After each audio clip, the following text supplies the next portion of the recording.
नमस्कार, स्वागत है आप सभी का। आज हम वाक्य विचार का अध्ययन करेंगे। चलिए शुरू करते हैं। वाक्य विचार को जानने या समझने के लिए जो वाक्य के तत्व हैं उनको जानना आवश्यक है। ये तत्व क्या होते हैं? इनको हम गुण कह सकते हैं, विशेषता कह सकते हैं। तो ये वाक्य की विशेषताएं हैं। किसी एक वाक्य में कौन कौन सी विशेषताएं होनी चाहिए उनको ही तत्व कहते हैं। ठीक है, उनको ही गुण कहते हैं, उनको ही विशेषता कहते हैं। तो चलिए एक एक करके जानते हैं। सबसे पहली विशेषता क्या होनी चाहिए? आकांक्षा। आकांक्षा का अर्थ होता है इच्छा। वाक्य ऐसा होना चाहिए जो पाठक या श्रोता, पाठक होता है पढ़ने वाला, श्रोता होता है सुनने वाला, इन दोनों की इच्छा की पूर्ति करता हो। यानी यदि कोई पाठक या श्रोता किसी वाक्य को सुनता है तो वह अधूरा नहीं होना चाहिए। जैसे यहाँ देखिए, वह खाता है।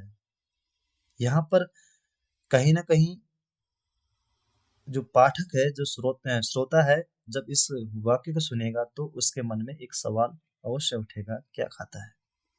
तो ये कहीं ना कहीं अधूरा है। तो सही या पूरा वाक्य क्या होगा? वह खाना खाता है। ठीक है, इसी को हम आकांक्षा कहते हैं। वाक्य या विचार ऐसा होना चाहिए जो पाठक या श्रोता की इच्छा की पूर्ति करता हो। ठीक है, आगे देखिए। योग्यता। संज्ञा की प्रकृति, गुण के अनुकूल क्रिया का प्रयोग होना चाहिए। जो संज्ञाएं होती है, जो वस्तुएं होती हैं, जो प्राणी होते हैं, उनकी कोई ना कोई विशेषता होती है। तो क्रिया भी उनकी विशेषताओं के हिसाब से, उनके गुणों के हिसाब से प्रयोग होनी चाहिए। यहाँ देखिए, वह पानी खाता है। तो हमें पता है जो पानी शब्द है या पानी संज्ञा है, इसका गुण है तरल। ये तरल, इसमें तरलता होती है, तरल होता है, लिक्विड होता है। तो इसको खाया नहीं जाता है बल्कि पिया जाता है। तो इसका सही होगा प्रयोग, वह पानी पीता है। तो योग्यता इसे कहते हैं कि क्रिया का प्रयोग संज्ञा के गुणों के अनुकूल होना चाहिए। ठीक है, देखिए आगे देखिए। निकटता। निकटता क्या होती है? बोलते या लिखते समय पदों के बीच में उचित दूरी होनी चाहिए, उसे निकटता कहते हैं। ये नहीं है कि एक पद 1 मिनट पहले बोला, एक पद फिर 2 मिनट बाद बोल रहे हैं, तो कहीं ना कहीं क्या है, विचार में स्पष्टता नहीं आएगी। जैसे राम, फिर पूरा गैप दिया मैंने, खेलता है, फिर गैप दिया। इस प्रकार से क्या है, यह वाक्य क्या है, एक सार्थक वाक्य नहीं माना जाएगा। तो पदों के बीच में, शब्दों के बीच में उचित दूरी होनी चाहिए, उसी को हम निकटता कहते हैं। सही, ठीक है। देखिए इसका सही क्या होगा? राम खेलता है, एक उचित दूरी के अंतराल में लिखा गया है। ठीक है, अब पद क्या होते हैं, ये भी आपके मन में सवाल उठ रहा होगा। जब कोई शब्द किसी वाक्य में प्रयोग होता है उसे पद कहते हैं। कोई शब्द जब वाक्य में प्रयोग होता है उसे पद कहते हैं। ठीक है, चलिए आगे देखिए। पद क्रम, पदों का क्रम। क्रम होता है सीरियल। पदों का क्रम क्या है? सही होना चाहिए, उचित होना चाहिए। कि कर्ता कहाँ पर आएगा, कर्म कहाँ पर आएगा, क्रिया कहाँ पर आएगी, ये हमें पता होना चाहिए कि पदों का सही क्रम क्या है। उसी को हम सही वाक्य या उचित विचार कहेंगे। देखिए, खाना खाता लड़का राम। या देखिए, सारे शब्द सही हैं, लेकिन क्या है, इनका क्रम क्या है, गलत है। जिनका जो क्रम सजाया गया वह क्या है, गलत है। तो यहाँ पर इसका जो सही होगा, लड़का खाना खाता है। तो पदों का सही क्रम होना चाहिए, इस बात को भी वाक्य में ध्यान रखनी होगी। आगे देखिए। अन्विति। अन्विति का अर्थ होता है मेल, मिलान, मिलाप। ठीक है, क्रिया और संज्ञा सर्वनाम या क्रिया और कर्ता के लिंग वचन कारक आदि का आपस में उचित संबंध हो, उचित मेल हो। यदि हमारा क्रिया पुल्लिंग है, यदि कर्ता पुल्लिंग है तो क्रिया पुल्लिंग प्रयोग होनी चाहिए। जैसे राम खेलती है, तो यहाँ पर राम क्या है, कर्ता है वैसे, लेकिन क्या है, पुल्लिंग है। तो यहाँ पर इसके लिए क्रिया क्या है, पुल्लिंग क्रिया होनी चाहिए, यानी क्रिया का लिंग भी पुल्लिंग होना चाहिए। राम खेलता है, ये सही हो गया इसका, ठीक है। तो अन्विति का मतलब होता है क्रिया और संज्ञा सर्वनाम के लिंग वचन का आपस में तालमेल होना चाहिए।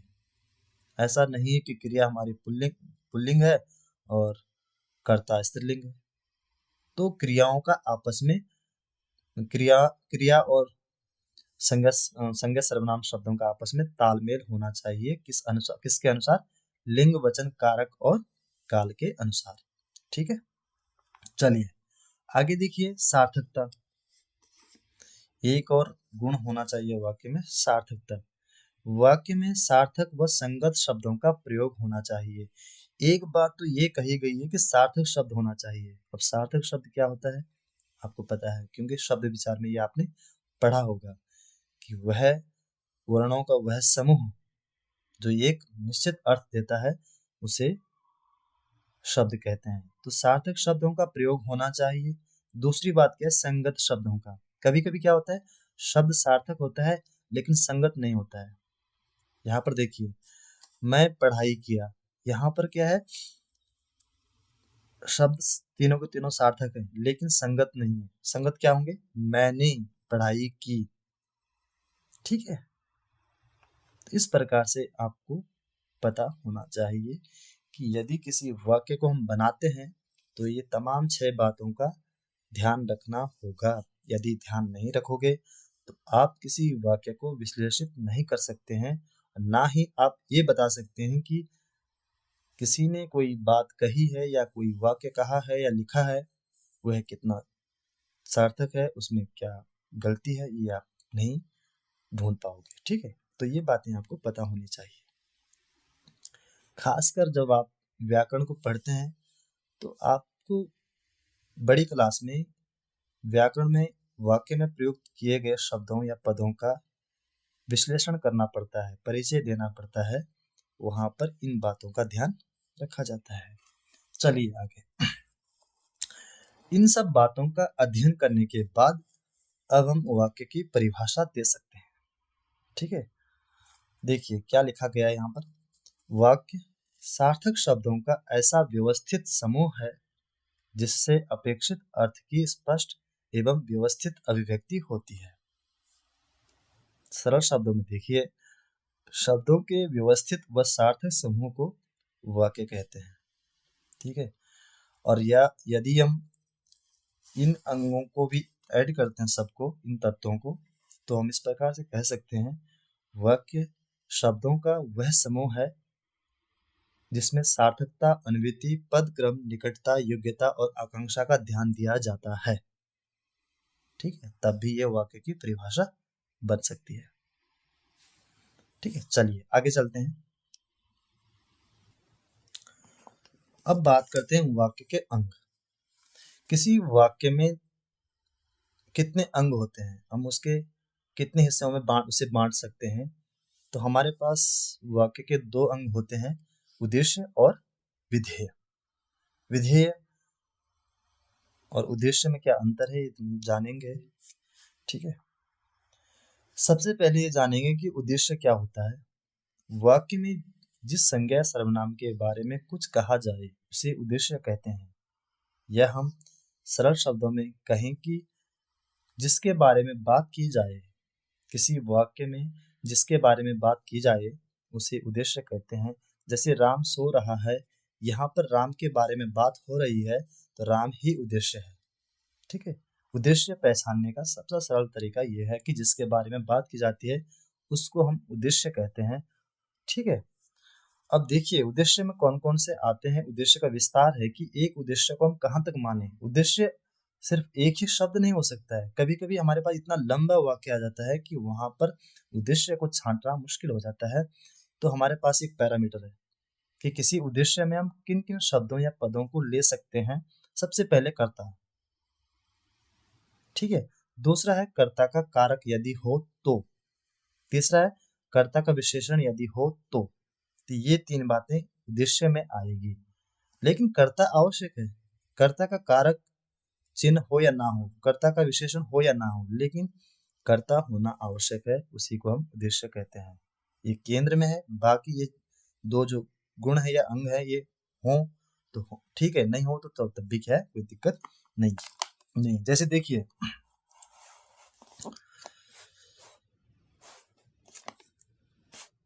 पूरा देखिए यहाँ पर, काले घोड़े ने सभी को पीछे छोड़ दिया।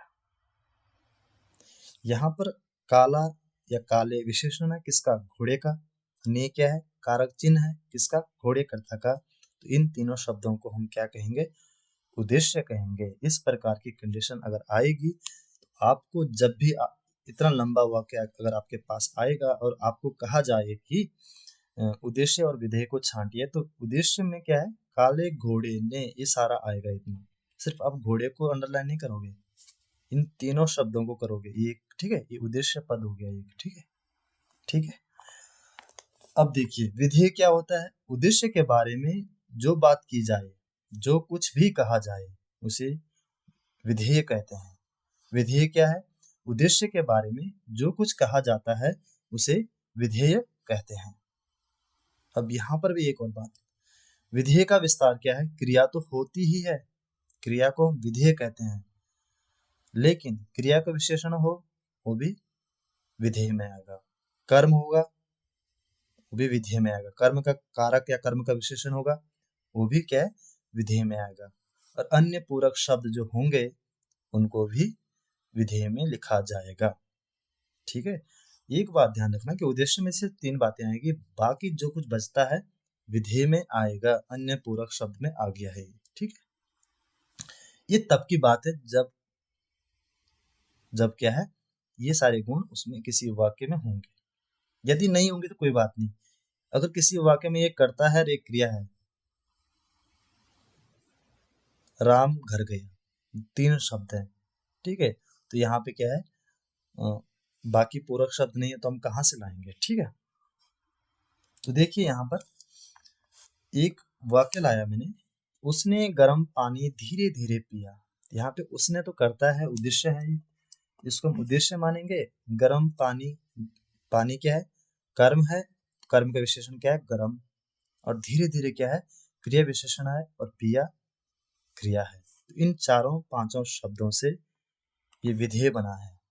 यदि आपको इस प्रकार का वाक्य मिले और आपको कोई कहे कि इसमें विधेय और उद्देश्य को क्या अलग करना, तो आपको उद्देश्य में क्या है, केवल एक शब्द को चुनना है, बाकी जितने भी 5 पद ये बचते हैं उनको विधेय कहते हैं, ठीक है। तो यहाँ पर एक और बात निकलकर सामने आई कि किसी वाक्य में कर्ता और क्रिया का होना आवश्यक है, बाकी अंग हो या ना हो, लेकिन किसी वाक्य के कर्ता को हम उद्देश्य कहते हैं और किसी वाक्य की क्रिया को हम विधेय कहते हैं, बाकी जो अंग होंगे वे उसके विस्तार में आ जाते हैं। तो आज की वीडियो में सिर्फ इतना ही। अगली वीडियो में हम वाक्य के भेद रचना के आधार पर और अर्थ के आधार पर जानेंगे, और वो थोड़ा सरल हो जाएगा, क्योंकि आधारभूत बातें यही सब हैं, और बाकी आप क्या है, जो कुछ होगा वो आप क्या है, आपके साथ विचार विमर्श किया जाएगा और आपको बताया जाएगा जो उसमें कुछ नया होगा, ठीक है। धन्यवाद।